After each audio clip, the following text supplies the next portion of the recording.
At this time, I would like to call the regular meeting of the Board of Education of February 19, 2025 to order at 6 p.m. Right, we're gonna stop here. Like AJ, come to the front because like you need to be out first. With the Alameda, Like Andrea Del Valle here, yeah. here, Pause. Here.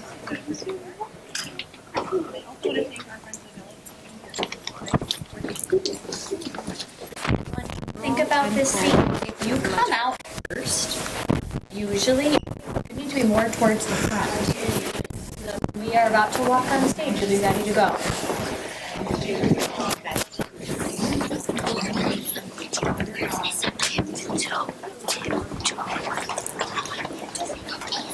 Boris keeps talking. This is starting right now. Shh, Ivan, we don't need that. I don't see nothing.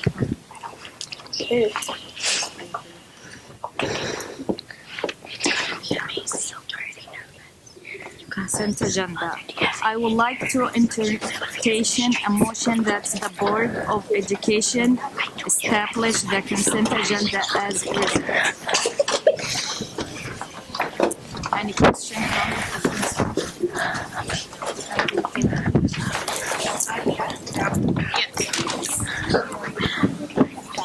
Yes. Approve of consent agenda. I would like to entertain a motion that the Board of Education approve of consent agenda.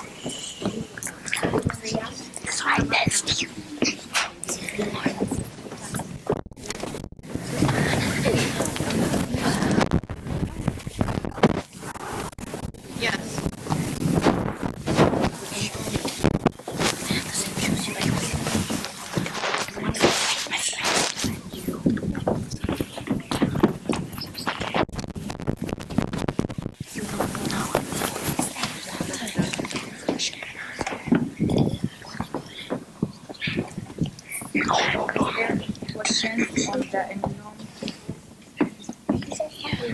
Because you walk out first.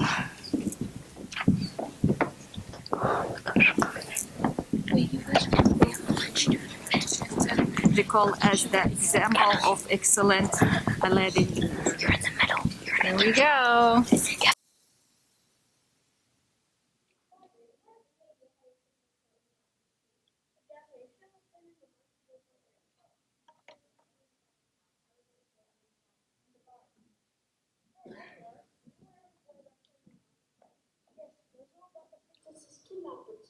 Aladdin didn't kidnap me. I ran away. You ran away? Oh, dude, I would think it was sort of carry out. What sentence? One death, of course. What? Why? How could you? He didn't do anything wrong. Oh, this is an outrage. From now, you are to discuss sentencing prisoners with me. At least some good will come when I'm forced to marry. When I am queen, I'll have the power to get rid of you. Yes. My most objective apology, Your Majesty. I have the power to get rid of you. If only by God in this lamp, I'll be finished with this constant humiliation once and for all. Well, at least you're still next in line for the throne, because there ain't a sooner in sight. Think again! Who do you think you are, punching in like this? We're different from royal Prince? What prince? This is a disaster. Hey, hey, for Prince Ali. Say hey, hey, hey, for Prince Ali. Say hey. Hey, do it in the open sun. Hey, you, let us do. It's a ride through sorrow. Come be the first one to meet his eyes. Make way, here he comes. Ring the bell, ring the drum. Are you gonna love this guy? Prince Ali, fabulous, he Ali Allah. Can you flex, show some respect, down on one knee. Now try, let's sing on. Brush up your Sunday so long, and company spectacular harmony.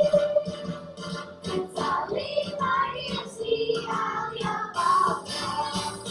Strong and stand, regular men, definitely. He faced the galloping horse, 100 back at his swords. Who said the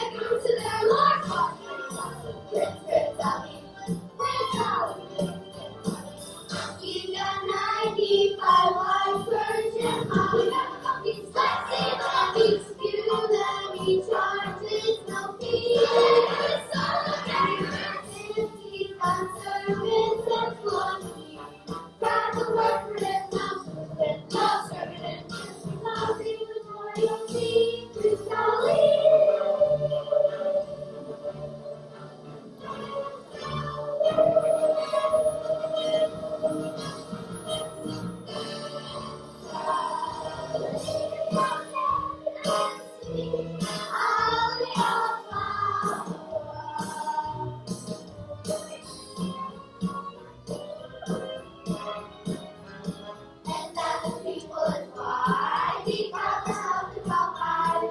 360 elephants, donuts galore, bears a lion, across every floor. 40 fingers and spoons and fingers and words, no more walking this way. For Italy,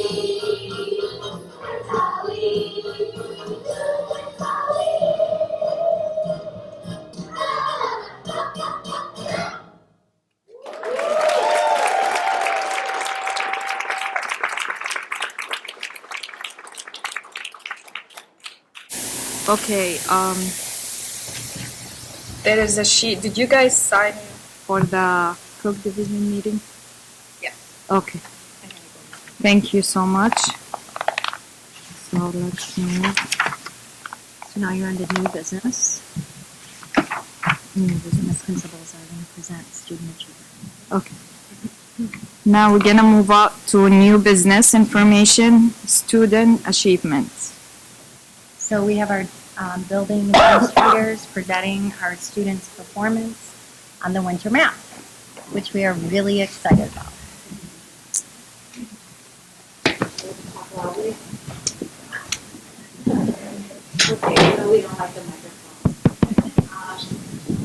You can take mine.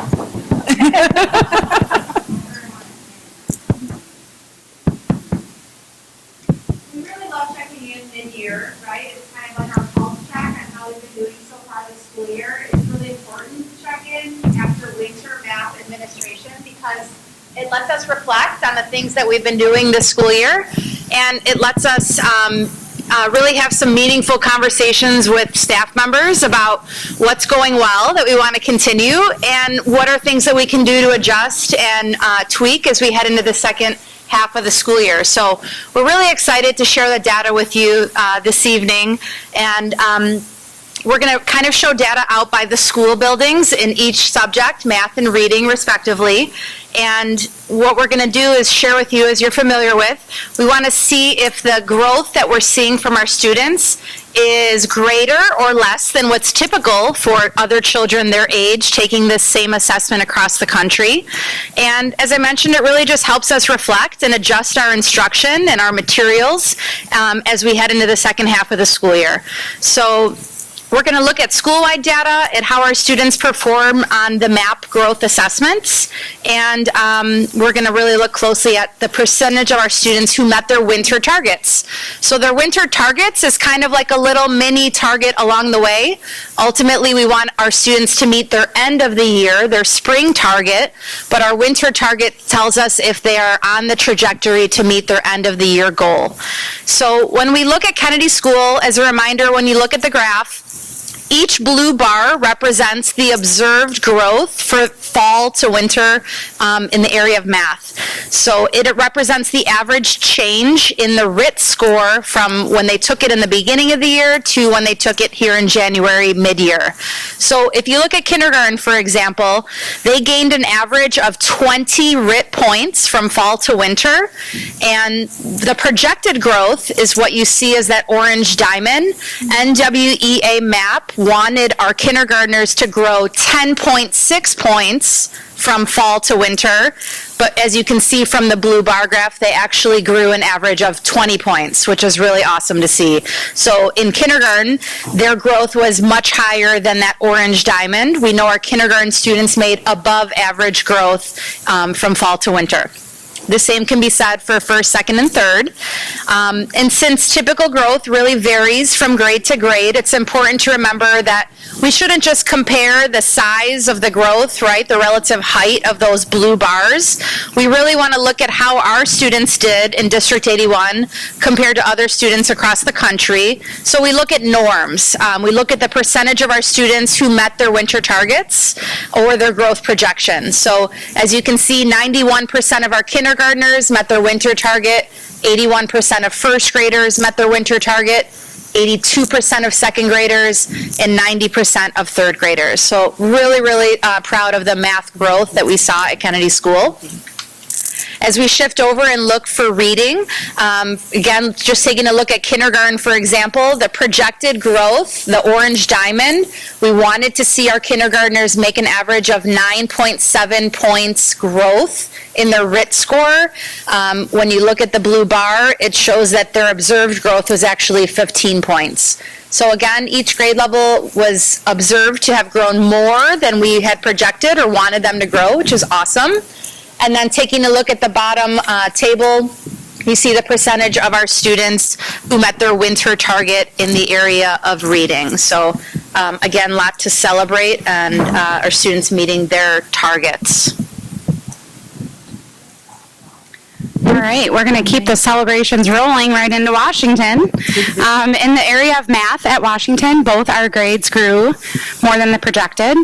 In fourth grade, if you take a look at the orange diamond, it shows a projected growth of 6.4. And the blue bar shows that the actual observed growth was 11. So 91% of our fourth grade students met their winter target. The fifth grade projected growth was 5.2. And the actual observed growth was 13. So 84% of our fifth grade students met their winter target. Very proud of them. Both our fourth and fifth grade students made much higher growth than what was projected for math. In reading, in the area of reading at Washington, both grades grew more than projected again. In fourth grade, if you take a look, the orange diamond there shows a projected growth of 5.9, and the blue bar shows the actual observed growth of 9. 71% of our fourth grade students met their winter target. The fifth grade projected growth was 4.7, and the observed growth was 9. 73% of our fifth grade students met their winter target. So again, also in reading, very proud of our students that both fourth and fifth grade students made higher growth than what was projected.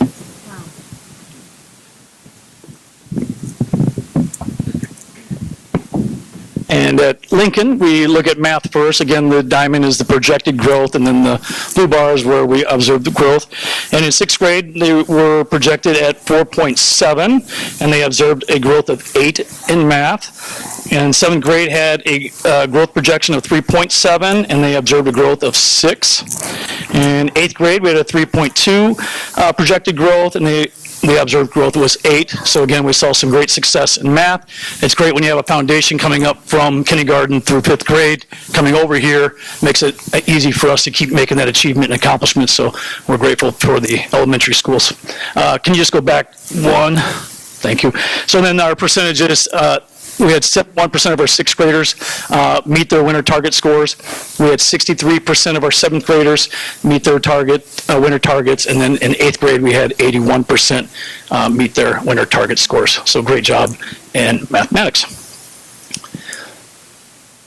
And then in reading, we had a projected growth in 6th grade of 3.8. They had an observed growth of 3, so we missed it by a little bit. We'll talk about that in a second, but we had a little drop there.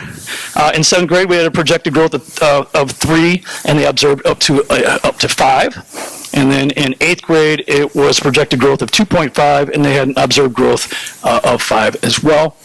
And again, down below, we see that 46% of our 6th graders made their winter target, 58% of the 7th graders made their winter target, and 70% of our 8th graders made their winter target. So we're looking forward to the spring to see how they do there and see if we can continue the success of that. For our 6th grade, we just realized that we have to keep making adjustments to the curriculum, and we're looking at if we continue the curriculum that they're doing 4-5 and bring that up to 6th grade. But they're also making adjustments to the current curriculum and their instruction as we go to see if we can't keep getting some more success for our 6th graders as we get to the springtime of the year. And it's important to point out here that we're seeing the impact right here of COVID, right? Mm-hmm. So it's hard to learn to read behind a mask. Oh, yeah. And so it's indicated right here in front of us, and we understand that this is what this is about. And we're trying to figure out how to tweak that, as Brian said, and bring our elementary curriculum up so that these kids can get more in-person instruction in the area of reading. But this is a direct result of kids being home, learning to read. So we're aware of that, and we're doing our best to address that. Specifically that Sixth, yeah. cohort. Melissa can talk, she has a sixth Yep, grader. I have a fifth grader as well at home, and these are students who were, their early childhood or kindergarten experiences were during COVID. So those foundational skills, those really impressionable times where they're learning those pre-reading skills, pre-literacy skills, were unfortunately stunted through the COVID shutdown of schools. So it's like building a house, and their foundation, unfortunately, was not strong. So we're really making up some of that time where they should have been on, in person learning, and when we were going through the COVID pandemic, unfortunately, this is having an impact on these cohorts.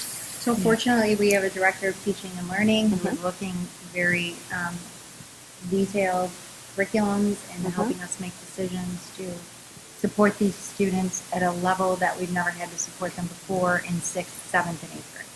And we are making those decisions and those tweaks to our middle school curriculum right now.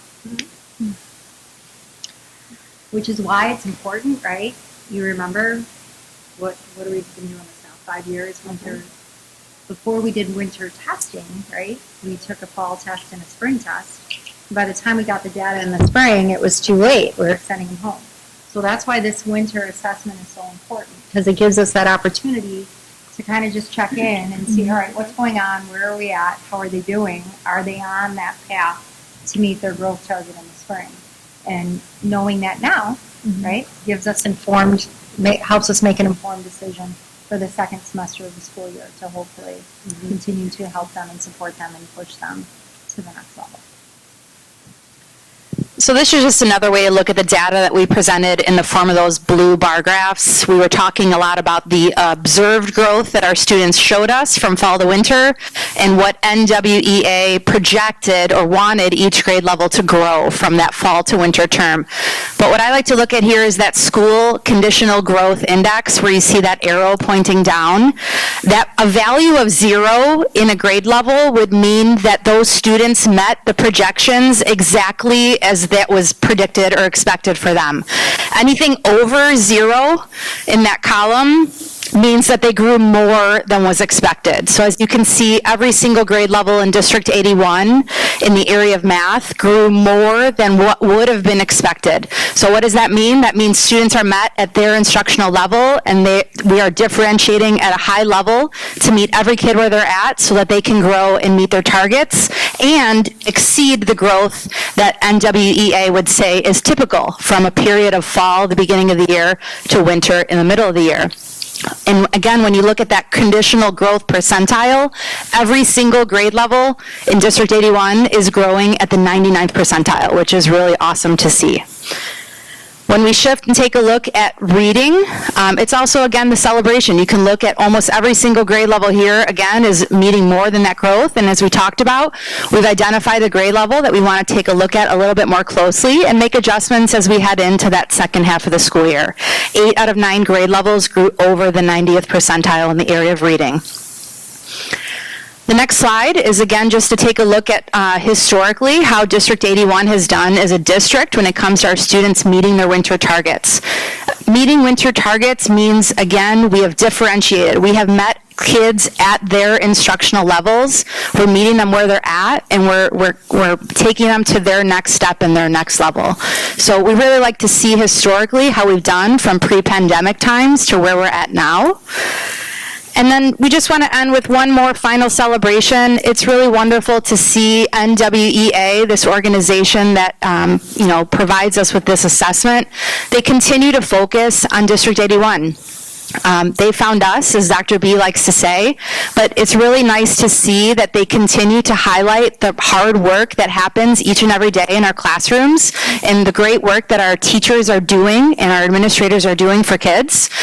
This is just an article that they've recently published as recently as January here, and it's all about the self-paced math that takes place at Lincoln Middle School. So it's really awesome to see this organization continue to want to put that highlight and that spotlight on the great work that's happening in District 81. So we wanted to share that with the board this evening. Thank you very much for the time, and we really look forward to sharing our spring end of the year results with you in June. Thank you. Thank you. So I always say this, but it's true. It's not easy to teach here. right?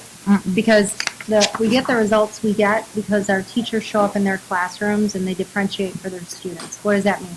That means they don't open a textbook and deliver a lesson and expect that it works for everybody, right?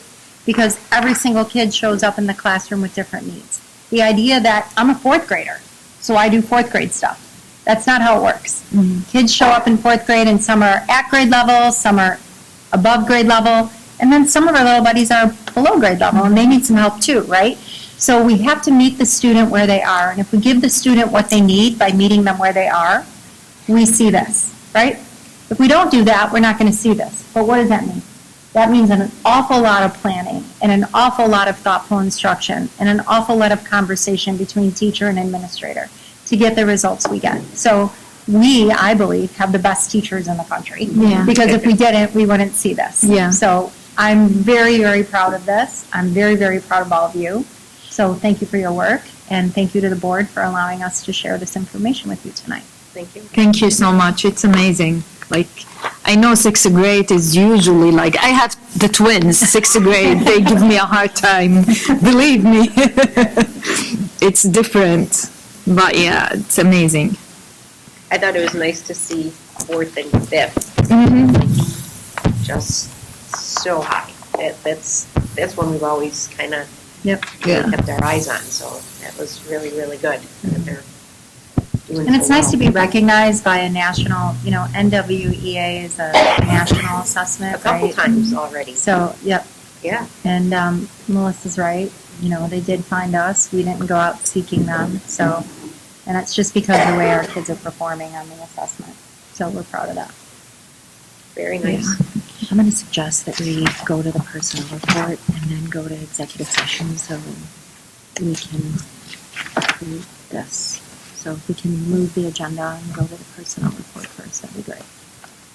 Approve of expect. Approval of the personnel report. Okay. So just read, I'd like to entertain a motion. I would like to entertain a motion that the Board of Education approve of the personnel report for the month of February as presented.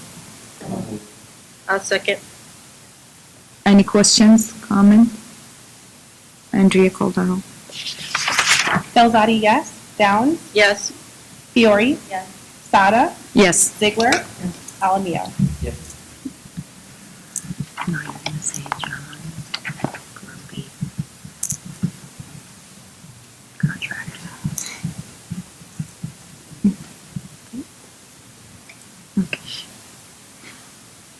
I would like to entertain a motion that the Board of Education approve the John Graby contract. I'll second. So we are excited to present John tonight to the Board of Education to replace our longstanding Director of Buildings and Grounds, Mike Deeney. John has been the administrator of Kennedy School, the custodial administrator of Kennedy School for the last several years. He's done an outstanding job. I remember when we hired John when Roger left. And John worked with Roger for a bit, and we all know Roger scared us. Scared me anyway. I think he scared John too, I don't know. But I remember saying to John, this is your building. And how you present this building to the community is a representation of you. It's your home. So I want you to treat this place like it's your own. And I want this place to look the way it's always looked under Roger, which was impeccable, right? And I got you, Dr. B, I got you. I said, no, John, I mean it, because like that school, I know I'm not supposed to say this, but it is my baby, right? I'm sorry, I love all of you. But, and John, I said it, John rose to the occasion, right? You walk through that building, it is impeccable, inside and out. And if you notice any little thing, he's, I got it. But you rarely have to say anything to John, because it gets done, much like Mike, right? Things just get done. And you've got some really big shoes to fill. I know you know that, right? But that guy behind you is going to be there to support you.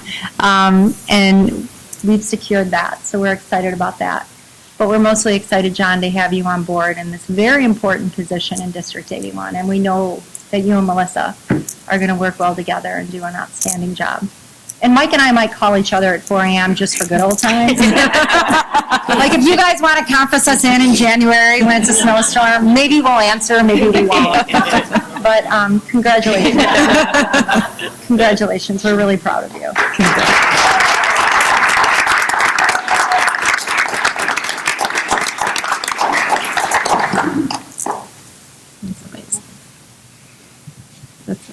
I gotta vote. Oh, cool. Andrea Caldero. Pelzati, yes. Downs? Yes. Fiore? Yes. Sada? Yes. Ziegler? Alamio? Yes. Yay. Andrea.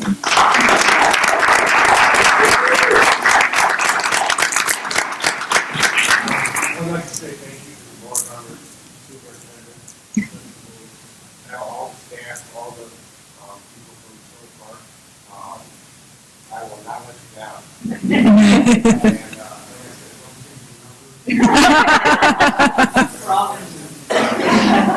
Thank you all very, very much, and I will not let you down.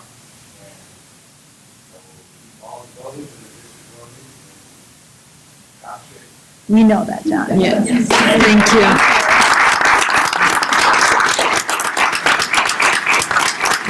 Oh, look at his son. He's so cute. Is Mike going to give them any of the jokes? Like to Okay. I'm going to go give John a hug. And then we're going to go into executive session too. Okay.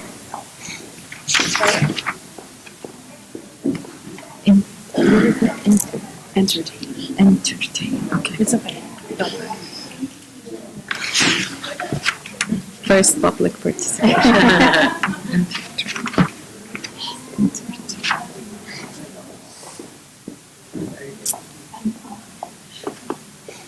Again, on this mic. Good? Yeah. So now you're going to go back, Okay. to this. To this. I would like to entertain a motion that the Board of Education adjourn to executive session at 6:35 p.m. I move. You just open the meeting back up. Yeah. So let's do that first. Go ahead. I would like to entertain a motion that the Board of Education reconvene the regular board meeting of February 19, 2025 at 7:14.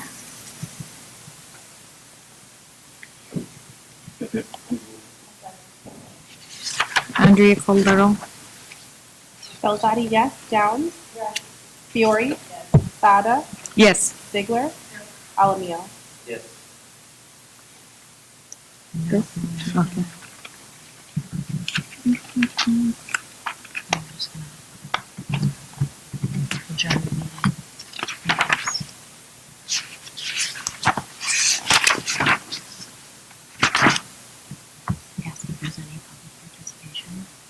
There is any public participation?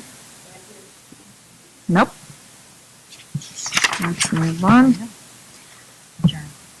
Adjourn. I would like to entertain a motion that the Board of Education adjourn the regular board meeting of February 19, 2025 at 7:15. Andrea Caldero. Pelzati, yes. Downs? Yes. Fiore? Yes. Sada? Yes. Ziegler? Alamio? Yes. Thank you so much, guys.